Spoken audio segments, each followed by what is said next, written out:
नमस्कार। आज के इस दिलचस्प विश्लेषण में आपका बहुत बहुत स्वागत है।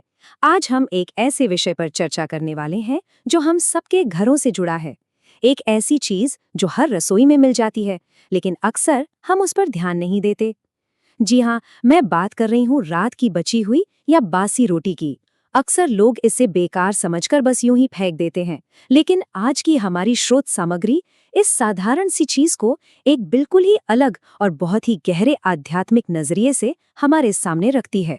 तो चलिए समझते हैं कि सनातन धर्म की इस परंपरा में आखिर इसके क्या मायने हैं। तो चलिए सीधे मुद्दे पर आते हैं। स्रोत सामग्री में एक बहुत ही सीधा लेकिन सच में चौंकाने वाला सवाल पूछा गया है। क्या सच में एक साधारण सी बची हुई रोटी किसी इंसान का भाग्य बदल सकती है? स्रोत की माने तो इसका जवाब सिर्फ हाँ नहीं है। इसके पीछे बाकायदा एक पूरा आध्यात्मिक और ज्योतिषीय विज्ञान काम करता है। इसे कोई अंधविश्वास नहीं, बल्कि ऊर्जा और कर्मों के लेन देन का एक बहुत ही व्यवस्थित तरीका बताया गया है। इस पूरी विचारधारा को अच्छे से समझने के लिए हम इसे कुछ हिस्सों में बांटेंगे। पहले देखेंगे बासी रोटी का असली मूल्य, फिर 4 पवित्र अर्पण, दिन के हिसाब से ज्योतिषीय उपाय, कुछ उन्नत अनुष्ठान, कर्म का दर्शन और आखिर में इसके सबसे जरूरी नियम। तो शुरू करें। सबसे पहले बात करते हैं खंड 1 की, बासी रोटी का मूल्य। देखिए, सनातन धर्म की संस्कृति में भोजन सिर्फ पेट भरने का जरिया नहीं है, इसका सीधा संबंध दिव्यता से है। परंपरा के अनुसार भोजन को सीधा प्रसाद का दर्जा दिया गया है। स्तोत्र बिल्कुल स्पष्ट रूप से कहता है कि अन्न साक्षात देवी अन्नपूर्णा का आशीर्वाद है। इसका मतलब समझते हैं? रोटी को ऐसे ही कूड़े में फेंक देना सिर्फ खाने की बर्बादी नहीं है, बल्कि मान्यताओं के अनुसार ये अन्न की देवी का सीधा अपमान है। और स्तोत्र का दावा है कि जहां अन्न का अपमान होता है, वहां धीरे धीरे दरिद्रता आ ही जाती है। अब आगे बढ़ते हैं खंड 2 पर, 4 पवित्र अर्पण। तो सवाल ये है कि अगर रोटी को कूड़े में नहीं फेंकना है, तो आखिर उसका करना क्या है? यहीं पर स्रोत सामग्री 4 रहस्यों और 4 खास जीवों का जिक्र करती है। पहला है गाय। माना जाता है कि गाय में 33 करोड़ देवी देवताओं का वास है, तो सुबह की पहली रोटी गाय को देने से सभी देवता प्रसन्न होते हैं और सुख समृद्धि आती है। दूसरा है कुत्ता, जिसे भगवान भैरव का वाहन माना गया है। इसे रोटी खिलाने से जीवन की अचानक आने वाली बाधाएं दूर होती हैं। तीसरा, चींटियां। इन्हें रोटी के छोटे छोटे टुकड़े खिलाने से पुण्य मिलता है। और चौथा है कौवे, जो हमारे पितरों या पूर्वजों के प्रतीक माने गए हैं। स्रोत के अनुसार इन्हें भोजन देने से घर में शांति बनी रहती है। चलिए अब आते हैं खंड 3 पर, दिन विशेष ज्योतिषीय उपाय। स्रोत में कुछ बहुत ही दिलचस्प उपाय बताए गए हैं, जहां दिन और सामग्री का बड़ा महत्व है। जरा इन खास उपायों पर गौर कीजिए। शनिवार को बासी रोटी पर सरसों का तेल लगाकर काले कुत्ते को खिलाना भगवान शनि को प्रसन्न करने और कर्ज से मुक्ति पाने का तरीका बताया गया है। वहीं बुधवार को हरी घास के साथ गाय को रोटी देना बुध ग्रह को मजबूत करता है, जो व्यापार के लिए अच्छा माना जाता है। शुक्रवार को चीनी या शहद के साथ गाय को रोटी देना साक्षात देवी लक्ष्मी के सम्मान में है, जिससे धन आता है।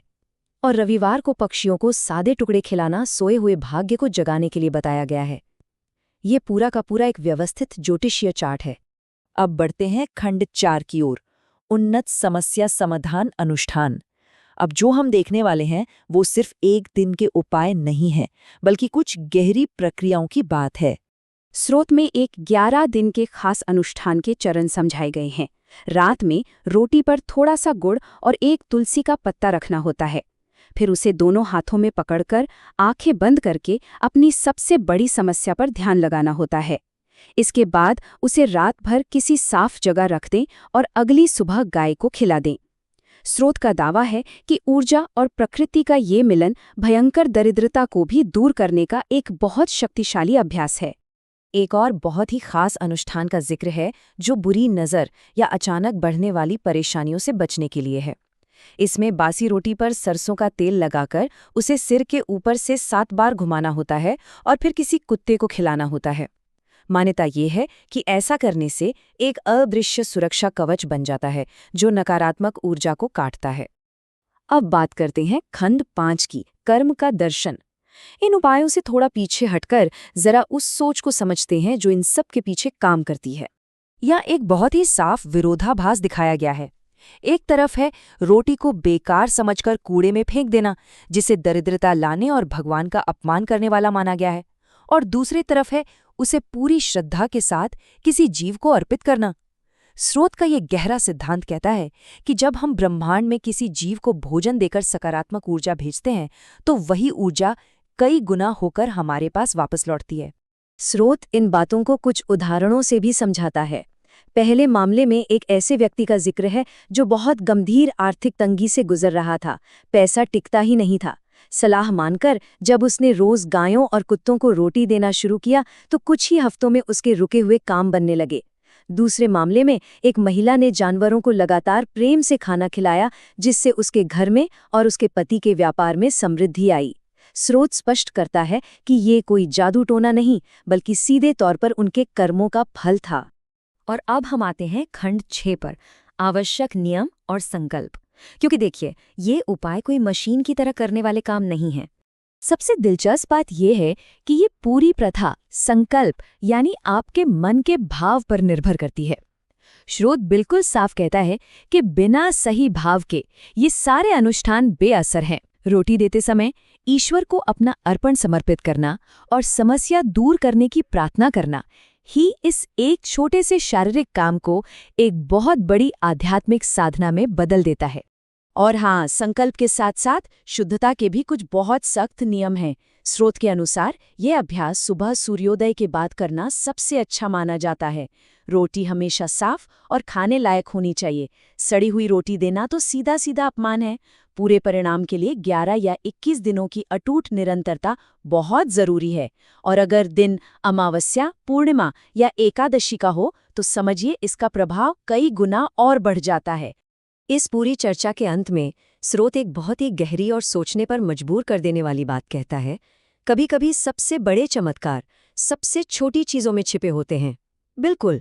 तो सोचने वाली बात यह है, क्या अगली बार रसोई में कोई बासी रोटी देखते ही दिमाग में ये सवाल नहीं आएगा कि क्या सच में उस एक छोटे से टुकड़े में किसी का भाग्य बदलने की ताकत छिपी है? इस दिलचस्प विश्लेषण में हमारे साथ जुड़ने के लिए आपका बहुत बहुत धन्यवाद।